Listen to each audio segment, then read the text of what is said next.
मुळात हे शासन निर्लज्ज आहे, हे शासन निगरगट्ट आहे, हे शासन कोकणवासियांचं नाही आहे। त्यामुळे ह्या शासनाकडून आमच्या अपेक्षा बिलकुल नाही आहेत आणि म्हणूनच आज जी वेळ आमच्यावर आलेली आहे ना, आम्ही जिथे ठिय्या आंदोलनाला बसलेलो आहोत त्याच ठिकाणी उपोषणाची वेळ आली तरीही चालेल, पण हा निर्णय आता मागे घेतला जाणार नाही।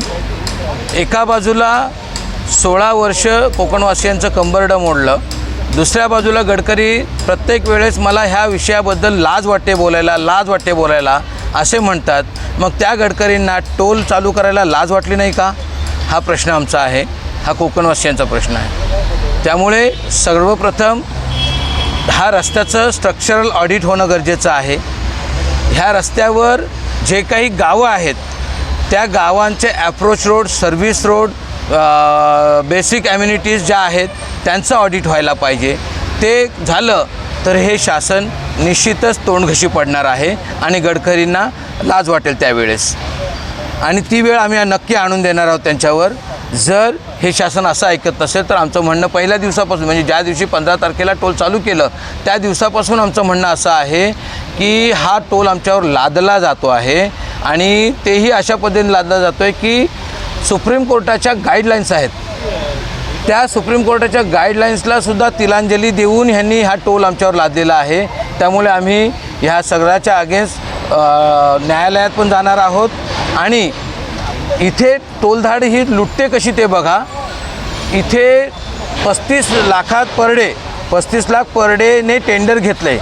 आमचं स्थानिकांचं म्हणणं असं आहे, मी स्वतः इथलं स्थानिक आहे, हे 70 ते 80 लाख रुपये पर डे कलेक्ट करतात। मग उरलेले 35 लाख रुपये कुणाच्या घशात घालत आहेत हे, आणि ही लूट जी आहे ही लूट थांबवायची आहे। म्हणूनच आम्हाला जसं आमचं म्हणणं आहे की आमचं 16 वर्ष तुम्ही खूप शोषण केलं कोकणवासियांचं, त्याची भरपाई म्हणून शासनाने हा टोल मुक्त केला पाहिजे। मुंबई गोवा राष्ट्रीय महामार्ग जेवढे काही म्हणजे इथून पळसप्यापासून ते अगदी सावंतवाडीपर्यंत हा रस्ता टोलमुक्त पाहिजे आहे, हीच आमची मागणी आहे। आणि तुम्ही विचारत तुला प्रश्न असा आहे की होईल का, तर आम्ही करून घेऊ एवढी आमच्यात हिंमत आहे।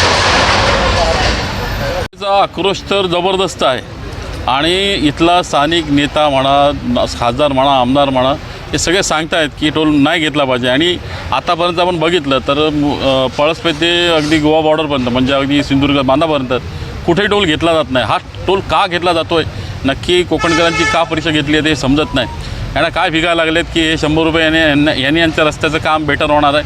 आज 18 वर्ष झाली, म्हणजे 18 वर्ष चालू आहे, अजून हा रस्ता यांना पूर्ण करता येत नाही, पण टोल वसुलीला लगेच त्यांनी सुरुवात केली आहे। बरं, आज आम्ही हे आंदोलन केले, इथे आम्ही सगळे जमलो कोकणकर, त्यातला एकही अधिकारी येथे यायला त्याला वेळ नाही। म्हणजे आज मी सोमवार घेतला, आम्ही आज शनिवार रविवार घेऊ शकलो असतो, पण सोमवार घेतला जेणेकरून जे अधिकारी आहेत, जे काही सरकारी अधिकारी आहेत त्यांच्या वेळेनुसार येऊन भेटू शकतील, बोलू शकतील, मला सांगू शकतील। आमच्या प्रश्नांची उत्तरं नाहीत। आम्ही म्हणतो आमच्यासोबत सर्वे करा आणि आम्हाला दाखवा कुठे झाला पूर्ण।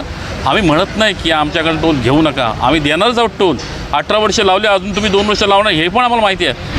जोपर्यंत रस्ता पूर्ण होत नाही तोपर्यंत टोल घ्यायचा नाही, हा आमच्या सर्व कोकणकरांचा एक अट्टहासाने असणार।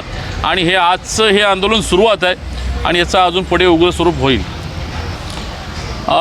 गडकरी साहेबांचा अंदाज ना काहीतरी चुकतो आहे, म्हणजे मला वाटतं त्यांना अजून कोकण समजलेलाच नाही आहे। कारण गेली 18 वर्ष त्यांना कळतं आहे की 18 वर्ष झाली हा रस्ता ते पूर्ण करू शकलेले नाहीत, अजून ते कधी पूर्ण करू शकतात हे त्यांना माहिती नाही। आता ते त्यांच्या राजकीय स्टाईलमध्ये ते नेहमी डेटवर डेट देत आहेत, तारीख पे तारीख देत आहेत, पण आम्ही काय कोकणकर समाज नाहीत आणि ह्यात त्यांची नाचक्की होते। त्यांनी तारखा देणं बंद करावं। शासनाला नेमकं काय सांगायचं? शासनाला एवढंच सांगायचं आहे, जे नियम तुम्ही आम्हाला लावताय ना तेच नियम तुम्ही स्वतःला थोडे, म्हणजे मी म्हणत नाही 100% पाळा किंवा 80% तरी पाळा। रस्ता पूर्ण होत नाही तोपर्यंत टोल द्यायचा नाही, आम्ही आमच्याकडनं घेऊ नका। आणि हे असं होणार म्हणजे आज ही सुरुवात आहे आणि आम्ही हे करूनच दाखवणार।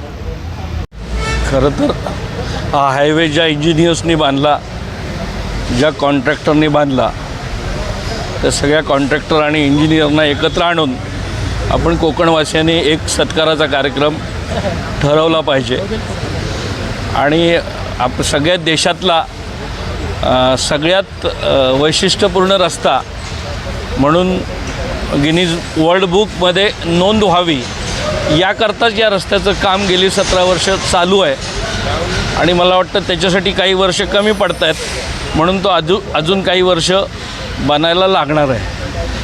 ही जी आज कोकणाची स्थिती आहे हा बाकी देशातले रस्ते म्हणजे मला खरंच कौतुक वाटतं की देशात चांगलं इन्फ्रास्ट्रक्चर होतं आहे. अगदी हिमालयातसुद्धा जिथे अशक्य आहे तिथे बोगदे केले जात आहेत. देशाच्या सुरक्षेच्या दृष्टीने ते आवश्यक आहे. पण हे देशभर रस्ते होताना कोकणात रस्ता का होत नाही याला सर्वाधिक जबाबदार कोण आहे तर खूप सारे लोक आहेत. पण सगळ्यात एक नंबरचा जर जबाबदार आहे तर तो कोकणी माणूस आहे. कारण आपण झापड लावलेली आहे. मागच्या वेळी आम्ही पोलादपूरला आंदोलन केलं होतं मानवी साखळीचं. पोलादपूरमधले 2-2.5 हजार लोक रस्त्यावर उतरून आंदोलन करत होते. पण रस्त्याने जाणाऱ्या कोकणातल्या चाकरमान्याला असं वाटत नव्हतं की थांबून आपणसुद्धा त्या साखळीमध्ये उभं राहिलं पाहिजे.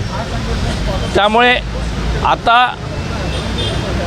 ह्या आंदोलनामुळे तरी कोकणी माणूस जागा होईल आणि जर अन्याय कोणावर होतो तर ज्यांनी अन्याय सहन करायचंच ठरवलं आहे त्यांच्यावर अन्याय होतो.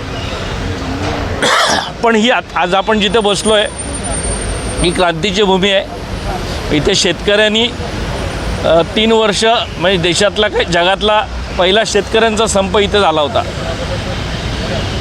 आणि संपूर्ण भारतातल्या शेतकऱ्यांना जी राजेशाही होती ती जाऊन तिथे लोकांना सातबाऱ्यावरती नाव आलं होतं. आज जे शेतकऱ्यांकडे जागा आहेत त्याला कारणीभूत या जिल्ह्यातले शेतकरी आहेत. त्यामुळे ही चुकीची जागा शासनाने निवडलेली आहे. खारपाडा ही त्यामुळे संतोष ठाकूर मला असं वाटतं की कोकणातल्या क्रांतीची सुरुवात या खारपाड्यापासून झाली पाहिजे आणि हा टोल हा टोल नाही तर मी जे म्हणणं मांडतो आहे की कोकण किमान 25 वर्ष पाठीमागे नेण्याचं काम या हायवेने केलेलं आहे. त्यामुळे आम्ही तर कोकणी लोक कधीच सरकारवर अवलंबून नव्हतो. माझ्या एकाही पर्यटन व्यावसायिकाने कधीच सरकारकडे मदत मागितलेली नाही. साखरवाल्यांना जी मदत दिली जाते किंवा बाकी सगळीकडे जी मदत तशी कोकणी माणूस कधी हात पुढे करत नाही. पण आम्ही स्वयंभू स्वतःच्या मेहनतीने जर उभे राहिलो आहोत.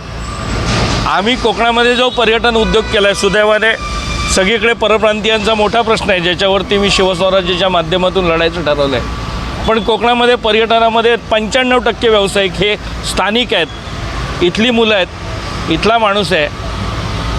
तर हा जो कोकणातला धडपडणारा माणूस आहे त्याचे उद्योग बंद पाडण्याचं काम या हायवेने पाप केलेलं आहे आणि म्हणून त्याची नुकसान भरपाई म्हणून पुढची किमान 19 वर्ष लागली त्यातली 3 बाजूला काढा 16 वर्ष 15 ते 16 वर्ष हा हायवे कोकणातल्या 3 जिल्ह्यांना MH06, MH07 आणि MH08 आणि मुंबईत जो पुरावा देऊ शकेल की तो कोकणातला कुठल्या तरी गावातला आहे या सगळ्यांना हा टोल माफ झाला पाहिजे.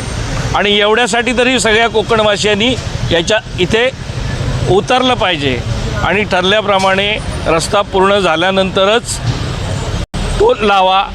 आणि मेहरबानी करून महाराष्ट्रात सर्वात जास्त पर्यटक कोकणात येतात तर आता जो काय रस्ता बनवला आहे जो दर्जा आहे टोल घेतला तर त्या दर्जाचे सुद्धा विचार करा की तो दर्जा चांगला होईल. आणि काय कोकणाचा गुन्हा माहीत नाही कुठे कुठे महाराष्ट्रातपासून 1000 किलोमीटरवरती छोटी छोटी गावं आहेत त्यांना सर्व्हिस रोड दिले जातात 4 लेन बनवताना. 101 रस्ते बनवलेत महाराष्ट्रामध्ये. पण कोकणात अगदी वडखळसारख्या गावाला किंवा पेणसारख्या गावालासुद्धा तिथे सर्व्हिस रोड दिला जात नाही. मला काय गुन्हा केला या कोकणातल्या लोकांनी कळत नाही की इथल्या आंबेवाल्याला मदत केली जात नाही, इथल्या काजूवाल्याला मदत केली जात नाही, इथल्या मच्छीमाराला कधी मदत केली जात नाही. आणि हा उद्ध्वस्त कोकण करण्याचं काम गेली अनेक वर्ष सुरू आहे. कोकणी माणूस आत्महत्या करत नाही. त्यामुळे सरकारला वाटतं की कोकणात सगळं आलबेल आहे तो एवढंच करतो, गावातली जमीन विकतो आणि तो भांडूपच्या डोंगरावर जाऊन राहतो, तिकडे नालासोपाराच्या डोंगरावर जाऊन राहतो. त्यामुळे तो जिद्द सोडत नाही, जगण्यासाठी दुसरा काहीतरी मार्ग अवलंबतो. तर ही जी कोकणची वाताहत आहे ती सुधारायची असेल तर त्याची या टोल माफीपासून याची सुरुवात व्हावी असं मला वाटतं. धन्यवाद. जय शिवराय. मुंबई गोवा महामार्गावर रायगडमधील खारपाडा टोलनाका या ठिकाणी सर्व कोकणकरी तर आंदोलनाला बसलेले आहेत. आमची एकच मागणी आहे, मागील 17 वर्षापासून मुंबई गोवा महामार्गाचं काम रखडलेलं आहे आणि हा काम अद्यापही पूर्ण न झालेला असताना इथं टोल चालू केला आहे आणि हा टोल कायमस्वरूपी बंद व्हावा त्याच्यासाठी आम्ही सर्व कोकणकर या मागणीसाठी इथे बसलेलो आहोत.